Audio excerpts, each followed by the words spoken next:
DCM DKShi ಅವರ ಬೆಂಗಳೂರು ನಡಿಗೆ ಕಾರ್ಯಕ್ರಮ 3ನೇ ವಾರಕ್ಕೆ ಕಾಲಿಟ್ಟಿದೆ. ಬೆಂಗಳೂರು ಪಶ್ಚಿಮ ಪಾಲಿಕೆ ವ್ಯಾಪ್ತಿಯಲ್ಲಿ ನಡೆದ ಕಾರ್ಯಕ್ರಮದಲ್ಲಿ ವಾಕಿಂಗ್ ಮಾಡ್ತಾ ಸಾರ್ವಜನಿಕರ ಸಮಸ್ಯೆಯನ್ನು ಆಲಿಸಿ ಪರಿಹಾರದ ಭರವಸೆ ನೀಡಿದರು.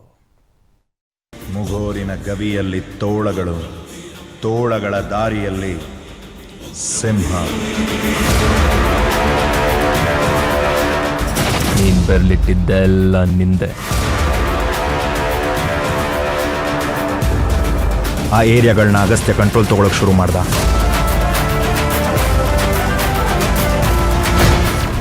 ಬೆಂಗಳೂರು ಪಶ್ಚಿಮ ಭಾಗದಲ್ಲಿ ಡಿಸಿಎಂ ಡಿಕೆಶಿ ವಾಕಿಂಗ್. ಜನರ ಸಮಸ್ಯೆಗೆ ಪರಿಹಾರಕ್ಕೆ ಬ್ರ್ಯಾಂಡ್ ಉಸ್ತುವಾರಿ ಸಜ್ಜು.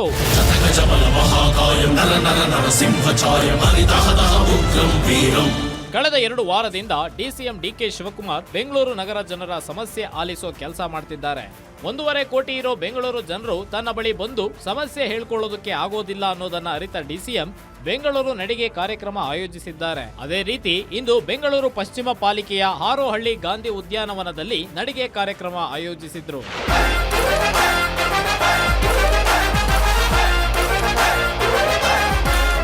ಬೆಳಗ್ಗೆ 7 ಗಂಟೆಗೆ ನಡಿಗೆ ಆರಂಭಿಸಿದ ಡಿಸಿಎಂಗೆ ಸ್ಥಳೀಯ ಶಾಸಕ ಎಸ್ಟಿ ಸೋಮಶೇಖರ್, ಜಿಬಿಎ ಅಧಿಕಾರಿಗಳು ಹಾಗೂ ನಾಗರಿಕರು ಸಾಥ್ ಕೊಟ್ಟಿದ್ರು. ಪಾರ್ಕ್ನಲ್ಲಿ ವಾಕಿಂಗ್ ಮಾಡೋ ಮೊದಲು ಗಾಂಧಿ ಪ್ರತಿಮೆಗೆ ಪುಷ್ಪನಮನ ಸಲ್ಲಿಸಿದ ಡಿಸಿಎಂ ಬಳಿಕ ವಾಕಿಂಗ್ ಶುರು ಮಾಡಿದ್ರು. ಇನ್ನು ವಾಕಿಂಗ್ ಮುಗಿಸಿ ವೇದಿಕೆ ಕಾರ್ಯಕ್ರಮಕ್ಕೆ ಆಗಮಿಸಿದ ಡಿಕೆಶಿಗೆ ಸ್ಥಳೀಯರು ಸಮಸ್ಯೆಗಳ ಪಟ್ಟಿಯನ್ನೇ ಬಿಚ್ಚಿಟ್ರು. ಇವಾಗ ನಾನು ಭಾರತ್ ನಗರ್ 2ನೇ ಹಂತದಲ್ಲಿ ನಮ್ಮ ಮನೆ ಇದೆ. ಸೊ ಇಲ್ಲಿ ಬಂದಾಗಿಂದ ಪಬ್ಲಿಕ್ ಟ್ರಾನ್ಸ್ಪೋರ್ಟ್ ತುಂಬಾ ಚಾಲೆಂಜಿಂಗ್ ಆಗಿದೆ. BMTC ಬಸ್ಸಸ್ ಇದೆ ಹೌದು, ಬಟ್ ತುಂಬ ಕಮ್ಮಿ ಬಸ್ಸಸ್ ಯಾವಾಗಲೂ ರಶ್ ಇರುತ್ತೆ. ನನಗೆ ಮೆಟ್ರೋ ಇಲ್ಲ, ಇಲ್ಲಿಂದ ಮೆಟ್ರೋ ಅಂದರೆ 10 ಕಿಲೋಮೀಟರ್ ಹೋಗಬೇಕು. ತುಂಬಾ ಕಷ್ಟ public transport plus road development. Sir ಇಲ್ಲಿ ಮೆಟ್ರೋ ನೀವು ಫೇಸ್ 3 ಮಾಡಿದ್ದೀರಾ, ದಟ್ ಈಸ್ ಓಕೆ, ಮೆಟ್ರೋಗೆ ಫೇಸಿಂಗ್ ಇರುತ್ತೆ. ಬಟ್ ಫೇಸ್ 3 ಮೆಟ್ರೋ ಇಂಪ್ಲಿಮೆಂಟ್ ಆಗೋವರೆಗೂ ಇಲ್ಲಿರೋ ಲೇಔಟ್ ಅಥವಾ ಮಾಗಡಿ ರೋಡ್ ಸುತ್ತಮುತ್ತ ಇರೋ ಜನಗಳ ಕತೆ ಏನು? ನಮ್ಮದು ಗ್ರೌಂಡ್ ಇದೆ, ಆಟದ ಮೈದಾನ, ಐಮಾಸ್ಕು ಲೈಟ್ಗಳು ಬೇಕು ಒಳಗಡೆ, ಮತ್ತೆ ನೆಟ್ ಬೇಕು ಸುತ್ತಮುತ್ತ.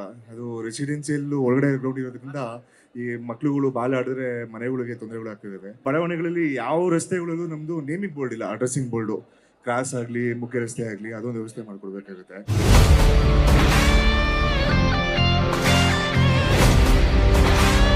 ಸಾರ್ವಜನಿಕರ ಸಮಸ್ಯೆಗಳನ್ನ ಆಲಿಸಿದ ಡಿಸಿಎಂ ಜನರು ಸಮಸ್ಯೆಯನ್ನ ಹೇಳ್ಕೊಂಡಿದ್ದಾರೆ, ಅವುಗಳನ್ನ ಬಗೆಹರಿಸೋ ನಿಟ್ಟಿನಲ್ಲಿ ಕ್ರಮ ಕೈಗೊಳ್ತೀವಿ ಅಂತ ಅಂದ್ರು.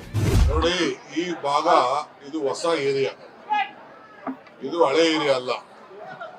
ಹೊಸದಾಗಿ 20 ವರ್ಷದಿಂದ 25 ವರ್ಷದಿಂದ ಸ್ಥಾಪನೆ ಆಗಿರುವಂತ ಏರಿಯಾ.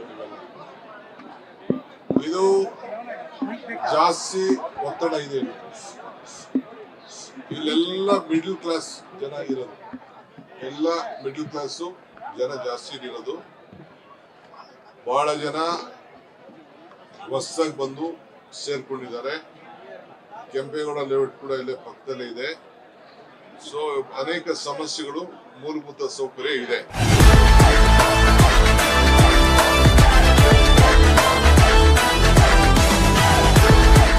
ಇನ್ನು ಇಡೀ ಕಾರ್ಯಕ್ರಮದಲ್ಲಿ ಡಿಸಿಎಂ ಜೊತೆಗೆ ಭಾಗಿಯಾಗಿದ್ದ ಸ್ಥಳೀಯ ಶಾಸಕ ಎಸ್ಟಿ ಸೋಮಶೇಖರ್ ಮಾತನಾಡಿ, ಉಪಮುಖ್ಯಮಂತ್ರಿಗಳು ನಮ್ಮ ಕ್ಷೇತ್ರಕ್ಕೆ ಬಂದು ಜನರ ಸಮಸ್ಯೆ ಆಲಿಸುತ್ತಿರೋದು ಉತ್ತಮವಾದ ಕೆಲಸ ಅಂದ್ರು.